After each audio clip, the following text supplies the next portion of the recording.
ಆತ್ಮೀಯ H16 news ವೀಕ್ಷಕರೇ, ನಾನು ನಿಮ್ಮ MI ಮಲ್ಲಪ್ಪ ಜೋತ ಅವರು. ವಿಶೇಷವಾಗಿ ಈಗಾಗಲೇ ಧರ್ಮಸ್ಥಳದ ಪ್ರಕರಣ ನಿಧಾನಕ್ಕೆ ತನ್ನ ಆಕ್ಟೋಪಸ್ ಹಿಡಿತವನ್ನು ಹೆಚ್ಚು ಮಾಡ್ತಾ ಇದೆ.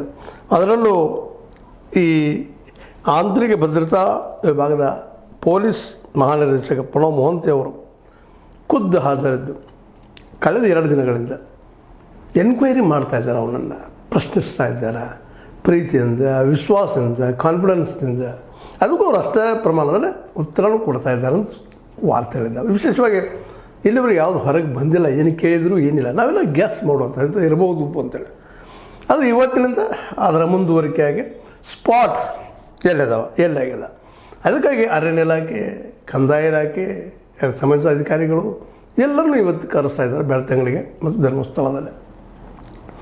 ಯಾರಾಗಿರ್ಬೋದು ಇದು ಅಂತೇಳಿ ಸ್ಥಳಗಳನ್ನು ಗುರುತು ಮಾಡುವಂಥದ್ದು. ಇನ್ನು ಅಲ್ಲೇ ಹೆಣಗಳನ್ನು ಹೊರ ತೆಗೆಯುವಂಥ, ಅಲ್ಲಿ ಹುಡುತಂಥ ಶವಗಳನ್ನು ಹೊರ ತೆಗೆಯುವಂಥ ಪ್ರಕ್ರಿಯೆ ಸ್ಟಾರ್ಟ್ ಆಗುತ್ತದೆ. ಅಂದರೆ ಒಟ್ಟಾರೆಯಾಗಿ ರಿಯಲ್ ಎಂಟ್ರಿ ಇನ್ನಾಗುವಂಥದ್ದು. ಆಲ್ರೆಡಿ ಎಲ್ಲರೂ ಕುತೂಹಲ, ಯಾಕಪ್ಪ ಲೇಟ್ ಮಾಡ್ತಾ ಇದ್ದಾರೆ ಇವರು ಅಂತೇಳಿ. ಆದರೆ ತನ್ನದೇ ಅಂತ ಪ್ರೊಸೀಜರ್ ಇದ್ದೇ ಇರ್ತಾವೆ, ಸತ್ಯ ಹೊರಬರಬೇಕಾಗಿರ್ತದೆ. ಜೊತೆಗೆ ಒಮ್ಮೆ ಸ್ಪಷ್ಟವಾಗಿ ಇಂಥವರೇ ಅಂತ. ಯಾಕಂದರೆ ಆರೋಪ ಮಾಡೋದು ಭಾಳ ಸುಲಭ, ಅದನ್ನು ಪ್ರೂವ್ ಮಾಡೋದು ಅಷ್ಟೇ ಕಷ್ಟ. ಯಾಕೆಂದರೆ ಒಮ್ಮೆ ಆರೋಪ ಮಾಡಿದ ತಕ್ಷಣ ಅದು ಪ್ರೂವ್ ಆಗಲೇಬೇಕು ಅನ್ನುವಂಥ ದಿಶೆಯಲ್ಲಿ ಅತ್ಯಂತ ತಾಳ್ಮೆಯಿಂದ, ಸಹನೆಯಿಂದ, ಜೊತೆಗೆ ಬುದ್ಧಿವಂತಿಕೆಯಿಂದ.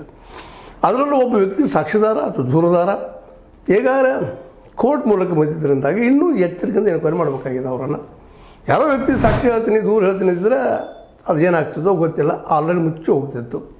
ಯಾಕಂದರೆ ಆಲ್ರೆಡಿ ಈ ಕೇಸಿನ ಕುರಿತಾಗಿ ನಾಡಿನ ಹೆಚ್ಚು ಎಲ್ಲ ಪಕ್ಷಗಳು ಯಾಕೋ ಏನೋ ಒನ್ ಸೈಡೆಡ್ ಇದ್ದಂಗಿದ್ದಾವೆ. ಫಸ್ಟ್ ಟೈಮ್ ನಮ್ಮ ಸಿದ್ದರಾಮಯ್ಯನವರು ಇದನ್ನು ಎನ್ಕ್ವೈರಿ ಮಾಡೋದು SIT ನೇಮಿಸಿದ್ದಾರೆ. ಆದರೆ ಈ SIT ಎಷ್ಟರ ಮಟ್ಟಿಗೆ ಸತ್ಯ ಹೊರಗೆ ತರ್ತದೆ ಅನ್ನೋದು ಇನ್ನೂ ಭಾಳಷ್ಟು ಜನ ತಲೆಯಲ್ಲೇ ಅವಿಶ್ವಾಸ. ಹೇಳಲಿಕ್ಕೆ ಆಗ್ತಾಯಿಲ್ಲ ಮೇಲ್ಪದರಲ್ಲ, ಬಟ್ ವಿಶ್ವಾಸ ಇದ್ದೀವಪ್ಪ ಅಂತ ಹೇಳ್ಕೊಳ್ತಾ ಇದ್ದಾರೆ. ಬಟ್ ಅವ್ರಿಗೂ ವಿಶ್ವಾಸ ಇಲ್ಲ ಸತ್ಯ ಹೊರಗೆ ಬರ್ತದನ ಇದು ಅಂತೇಳಿ. ಯಾಕಂದರೆ ಆರಂಭದ ಎನ್ಕ್ವೈರಿ ಬಗ್ಗೆ ಕೆಲವೊಂದು ಮೀಡಿಯಾಗಳು ತಮಗೆ ಹೆಂಗೆ ಅನ್ನಿಸ್ತದೋ ಹಂಗೆ ವಾದ ಮಾಡ್ತಾ ಇದ್ದಾರೆ, ಹೇಳ್ತಾ ಇದ್ದಾರೆ. ಇನ್ನು ಕೆಲವೊಂದು ಹೇಳ್ತಾ ಇದ್ದಾರೆ ಅತ್ಯಂತ ಈ ರಾಜ್ಯದ ಪರಿಶಿಷ್ಟದ ಪತ್ರಿಕೆಗಳಲ್ಲಿ ಅಲ್ಲಿ ಏನೂ ಆಗಿಲ್ಲ, ವಿಷಯ ಹೊರಗೆ ಬಂದಿಲ್ಲ ಅಂತೇಳಿ. ಇನ್ನು ಕೆಲವು ಮೀಡಿಯಾಗಳು ತಾವು ಹೋಗಿ ಇನ್ನೊಂದು ಎನ್ಕ್ವೈರಿ ಮಾಡಿದ್ವಿ ಏನೋಪ್ಪ ಅನ್ನೋಂಗೆ ಮಾತಾಡ್ತಾ ಇದ್ದಾರೆ. ಇದು ವಿಶೇಷ ನಿಮಗೂ ಬಿಡಿಸಿಕೊಳ್ಳೋ ಅವಶ್ಯಕತೆ ಇಲ್ಲ. ವ್ಯೂಸ್ ಹೆಚ್ಚು ಮಾಡೋ ಸಲುವಾಗಿ, TRP ಹೆಚ್ಚು ಮಾಡೋ ಸಲುವಾಗಿ ತಲೆಗೊಂದು ಕಥೆಯನ್ನು ಇವ್ರು ಹೆಣಿತಾ ಹೊರಟಿದ್ದಾರೆ. ಅದು ಇರಬಹುದು, ಇರಲಿಕ್ಕಿಲ್ಲ, 50-50 ಅಂತ ಅನ್ಬೋದು ನಾವು. ಆ ದಿಶೆಯಲ್ಲಿ ನಾವು ಇವತ್ತು ಎಲ್ಲಿಯವರೆಗೆ ನಮ್ಮ ದೂರುದಾರ ಏನು ತೋರಿಸ್ತಾನ ಜಾಗ, ಆ ಜಾಗ ಅಲ್ಲಿಯ ಸ್ಕೆಲ್ಟನ್ಗಳನ್ನು ಅಥವಾ ಬುರುಡಿಗಳನ್ನು ಹೊರ ತೆಗೆದು ಅಲ್ಲಿದ್ದದ್ದು ನಿಶ್ಚಿತಿದ್ದರೆ ಆಗ ಮಾತ್ರ ಇದು ಒಂದು ರೂಪ ಹಿಡಿಯುವಂಥದ್ದು ಅಂತ. ಈಗಾಗಲೇ ಒಂದು ಸ್ಕೆಲ್ಟನ್, ಒಂದು ಬುರುಡಿ ಅಂತಂದು ತೋರಿಸ್ತಾ ಇದ್ದಾರೆ. ಅದು ಯಾರದ್ದು ಏನು ಎಂದು ಈಗಾಗಲೇ ಮೊಹಂತಿ ಅವರು ಸಾಕಷ್ಟು ಕೇಳಿದ್ದಾರೆ, ಎನ್ಕ್ವೈರಿ ಮಾಡಿದ್ದಾರೆ. ಅದನ್ನೇ ಹೆಂಗೆ ತೊಗೊಂಡು ಬಂದಿಪ್ಪ ಅಂತ ಯಾಕಂದ್ರೆ ಕೇಳಿದ್ದಾರೆ ಅಂತ ಇವರು ಕೆಲವೊಂದು ಮೀಡಿಯಾದವರು ಹೇಳ್ತಾ ಇದ್ದಾರೆ. ಹಂಗೆ ಕೇಳಿರ್ಬೋದು, ಕೇಳಿದೂ ಇರ್ಬೋದು. ಯಾಕೆಂದರೆ ಮೊದಲನೇದಾಗೆ ಇದು ದೊಡ್ಡ ಪ್ರೊಫೈಲ್, ಇದು ಸಾಣದಲ್ಲ, ಇಡೀ ರಾಷ್ಟ್ರನ ಇವತ್ತು ಅಚ್ಚರಿಯಿಂದ ನೋಡ್ತದೆ. ಯಾಕಂದರೆ ಧರ್ಮಸ್ಥಳ ಅನ್ನುವಂಥದ್ದು ಒಂದು ದೊಡ್ಡ ಕ್ಷೇತ್ರ. ಆ ಕ್ಷೇತ್ರದ ಒಬ್ಬ ಮುಖ್ಯ ಅದರ ಏನಪ್ಪ ಆಡಳಿತಾಧಿಕಾರಿಗೆ ಇವರು ಟಾರ್ಗೆಟ್ ಮಾಡ್ತಾ ಇದ್ದಾರೆ ಅಂದಾಗ ಸಹಜವಾಗಿ ಎಲ್ಲರಿಗೂ ಭಯ, ಭಕ್ತಿ, ಆಸಕ್ತಿ, ಕುತೂಹಲ ಏನಂತೀರಿ ಅದಕ್ಕೆ ನಿಮಗೆ ಬಿಟ್ಟಂಥ ವಿಷಯ. ಹೀಗಾಗಿ ಇದೊಂದು ಪೂರ್ಣ ಪ್ರಮಾಣದಲ್ಲೇ ಹಾಗಂತ ಬಿಡಲಿಕ್ಕೆ ಸಾಧ್ಯ ಇಲ್ಲ. ಸಾವಿರಾರು ಜನ ಬೆಳೀತಿದ್ದಾರೆ ಇವತ್ತು. ಇದೇನಾಗಿದೆ ಮತ್ತು ಅನೇಕರು ಈ ಧರ್ಮಸ್ಥಳದಲ್ಲಿ ಬಂದು ತಮ್ಮ ಪ್ರಾಣ ಕಳ್ಕೊಂಡಿದ್ದು ಕೊಟ್ಟಂತಹ ಅನೇಕ ಘಟನೆಗಳನ್ನು ಮುಂದೆ ಅದೇ ಕಾಲಕ್ಕೆ ಆನೆ ಮಹೋದರ ಕೇಸ್ ಆಗಿರ್ಬೋದು, ಪದ್ಮನಾಭದ ಕೇಸ್ ಆಗಿರ್ಬೋದು, ಇನ್ನೂ ಅನೇಕ ಕೇಸುಗಳು ನಡೆದದ್ದು ಏನು ಸುಳ್ಳೇನಲ್ಲ. ಅವು ನೇತ್ರಾವತಿ ನದಿಯಲ್ಲಿ ಸಿಕ್ಕಿದ್ದು ಏನು ಸುಳ್ಳೇನಲ್ಲ. ಹೀಗಾಗಿ ಇವತ್ತು ಎಲ್ಲರಿಗೂ ಒಂದು ಕುತೂಹಲ. ಯಾಕಂದರೆ ಈಗಾಗಲೇ ನಿಮಗೆ ಹಿಂದಿನ ಸಂಚಿಕೆಗಳನ್ನ ಹೇಳ್ತಿದ್ದೆ, P. ಲಂಕೇಶ್ ಅವರು ಇದ್ದಾಗಲೂ ಸಹಿತ 83ರಿಂದ ಇದರ ಬಗ್ಗೆ ಟೀಕೆ, ಟಿಪ್ಪಣಿ ಬರೆಯುವಂಥದ್ದು ಧರ್ಮಸ್ಥಳದ ಏನು ನಡೀತಾ ಇದೆ, ನಿಗೂಢವಾಗಿ ಜನ ಸಾಯ್ತಾ ಇದ್ದಾರೆ. ಅಲ್ಲೇ ತಿಕ್ಕಾಟದ ಜನಸಾಮಾನ್ಯರಿಗೆ ಮತ್ತು ಅಲ್ಲಿ ಪಾಳೆಗಾರರಿಗೆ ಅನ್ನುವಂಥ ಮಾತುಗಳನ್ನು ಕೇಳಿದ್ವಿ. ಇನ್ನು ಕೆಲವೊಂದಿಷ್ಟು ಈಗಾಗಲೇ ನಿಮಗೆ ಗೊತ್ತಿದ್ದಂಗೆ ಜಗದೀಶ್ ವಕೀಲರು ಗೌರಿ ಲಂಕೇಶರ ಕೊಲೆ ಹಿಂದೆ ಈ ಧರ್ಮಸ್ಥಳದ ಮಹಾಮಹಿಮನ ಕೈ ಇದೆ ಅನ್ನುವಂಥ ಮಾತನ್ನು. ಯಾಕೆಂದರೆ ಗೌರಿಯವರು ಸಹಿತ ಒಂದು ರೀತಿಯಿಂದ ಏನು ಬಡ ಜನರ ಸಲುವಾಗಿ, ಬಿದ್ದ ಜನರ ಸಲುವಾಗಿ, ಕಾರ್ಮಿಕರ ಸಲುವಾಗಿ ಹೋರಾಟ ಮಾಡೋ ಪ್ರವೃತ್ತಿ ಅವರು. ಹೀಗಾಗಿ ಅಲ್ಲಿ ಅನೇಕ ಸತ್ಯ ಘಟನೆಗಳನ್ನ ತಮ್ಮ ಪತ್ರಿಕೆ ಮೂಲಕ ಹೊರಹಾಕಿದಾಗ ಕೊನೆಗೆ ಅವರ ಅವಸಾನವನ್ನು ಇದರಿಂದ ಅವರ ಅವಸಾನದಿಂದ ಅಥವಾ ಕೊಲೆಯಿಂದ ಈ ಮಠದ ಅಥವಾ ಈ ಕ್ಷೇತ್ರದ ಹಸ್ತಕ್ಷೇಪದ ಮಾಲೀಕಂದು ಅಂತೇಳಿ ಆರೋಪಗಳನ್ನು ಮಾಡ್ತಾ ಇದ್ದಾರೆ. ಅದು ಇರ್ಬೋದಿಲ್ಲ ಅಂತಲ್ಲ. ಈ ಎಲ್ಲ ನೆಲೆಗಟ್ಟಿನಲ್ಲ ಈಗೀಗ ಬಂದಂತಹ ದೂರುದಾರ ನೀಡುತ್ತಿರುವಂಥ ವಿವರ, ಯಾಕಂದರೆ 1995ರಿಂದ 2014ರವರೆಗೆ ಇದ್ದ ಅಂತ ಒಂದಿಷ್ಟು ವರದಿಗಳಿದ್ದಾವೆ ಹೇಳ್ತಾ ಇದ್ದಾರೆ ಎಲ್ಲ ರಿಪೋರ್ಟ್ಸ್ಗಳ ಮೂಲಕ. ಇದರಲ್ಲಿ ಇರ್ಬೋದು ಇಲ್ಲಂತಲ್ಲ. ಆ ವ್ಯಕ್ತಿ ಈಗ ತೋರಿಸ್ತಾ ಇದ್ದಾರೆ, ಪರ್ಫೆಕ್ಟ್ ಜಾಗ ತೋರಿಸ್ತಾನೆ ಅನ್ನುವಂಥ ಮಾತನ್ನು ಹೇಗಾರು ವಿವರಿಸ್ಕೊಟ್ಟಿದ್ದಾನೆ ಅಂತೇಳಿ ಸುದ್ದಿಗಳಿದ್ದಾವೆ. ಬಟ್ ಯಾರಿದನ್ನು ಹೋಗಿದ್ರು, ಹೆಂಗೆ ಹೋಗಿದ್ರು, ಯಾರಿದ್ದರ ಜೊತೆಗೆ ಏನಿದ್ರು ಅದನ್ನು ಎಷ್ಟು ಮಟ್ಟಿಗೆ ಹೇಳಿದಾನೋ ಗೊತ್ತಿಲ್ಲ. ಆದರೆ ಒಬ್ಬ ವ್ಯಕ್ತಿಯಿಂದ ಇಡೀ ಶವವನ್ನು ಹೋಗಲಿಕ್ಕೆ ಅಂತ ಸಾಧ್ಯ ಇಲ್ಲ. ಒಂದು ಶವವನ್ನು ಹಡ್ಡೋದು ಮಾಡೋದು ಹೋಗಿದ್ದು ಅಲ್ಲ. ಇದರಲ್ಲಿ ಅನೇಕರು ಇರ್ತಾರೆ. ಅದರಲ್ಲಿ 3-4 ಜನರಿಂದ ಆಗುವಂಥ ಕೆಲಸದು. ಆ 3-4 ಜನ ಯಾರು, ಅವರು ಯಾರ ಕಡೆಯಿಂದ ಮಾಡಿಸಿದ್ರು, ಅವ್ರಿಂದ ಯಾರಿದ್ದು ಗೊತ್ತ, ಅದನ್ನು ಪ್ರಶ್ನೆ ಮಾಡ್ತಾ ಇದ್ದಾರೆ ಅಂತ ಕಾಣ್ತದೆ.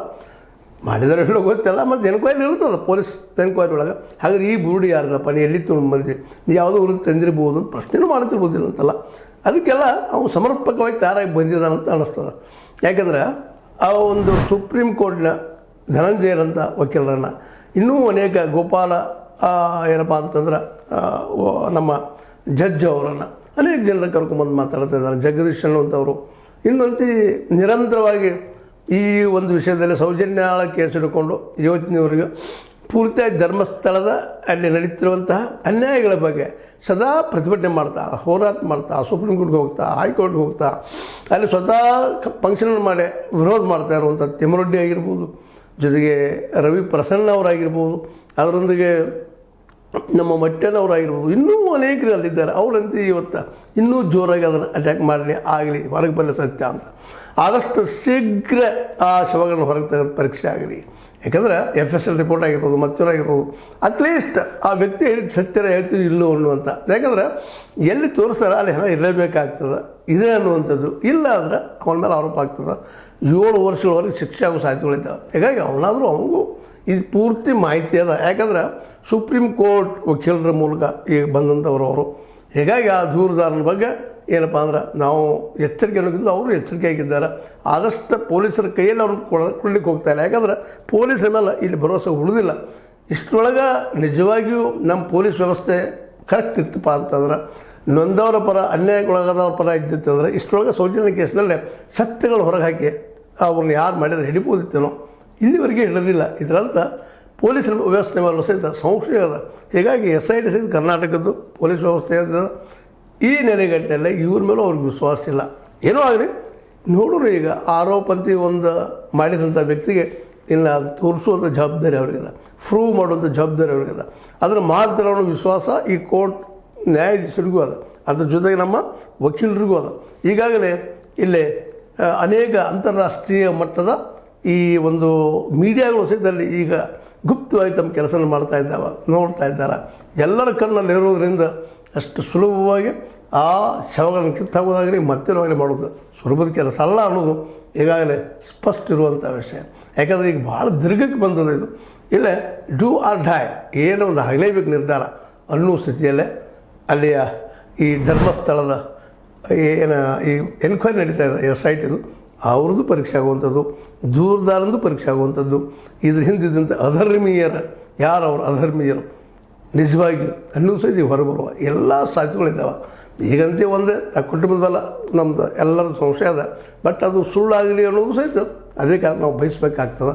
ಬಟ್ ಇಷ್ಟು ದೊಡ್ಡ ಪ್ರಮಾಣದ ಅನ್ಯಾಯಗಳನ್ನು, ಅತ್ಯಾಚಾರಗಳನ್ನು, ಕೊಲೆಗಳನ್ನು ಮಾಡುವಂಥದ್ದು ಏನಿದ್ರೆ ಆ ಕುಟುಂಬ ಮಾತ್ರ ಸಾಧ್ಯ. ಒಬ್ಬ ಮಧ್ಯಮ ವರ್ಗಕ್ಕಾಗಲಿ ಅಥವಾ ಶ್ರೀಮಂತನಿಗಾಗಲಿ ಅಥವಾ ಮತ್ತಾವುದೇ ಆಗಲಿ ಇವ್ರಿಗೆ ಸಾಧ್ಯ ಇಲ್ಲ. ಯಾಕಂದ್ರೆ ಈ ವ್ಯಕ್ತಿಯ ಹಿಂದೆ ಇಡೀ ಧರ್ಮಸ್ಥಳದ ದೇವಸ್ಥಾನದ ಎಲ್ಲಿ ಧರ್ಮ ದೇವಸ್ಥಾನ ಇರ್ತದನೋ ಅಲ್ಲೇ ಆ ವ್ಯಕ್ತಿಯನ್ನು ಹಿಡಿಯೋದು ಭಾಳ ಕಷ್ಟ ಅನ್ನೋದು ನಾವು ಇತಿಹಾಸ ನೋಡ್ತಾ ಬಂದಿದ್ದೀವಿ.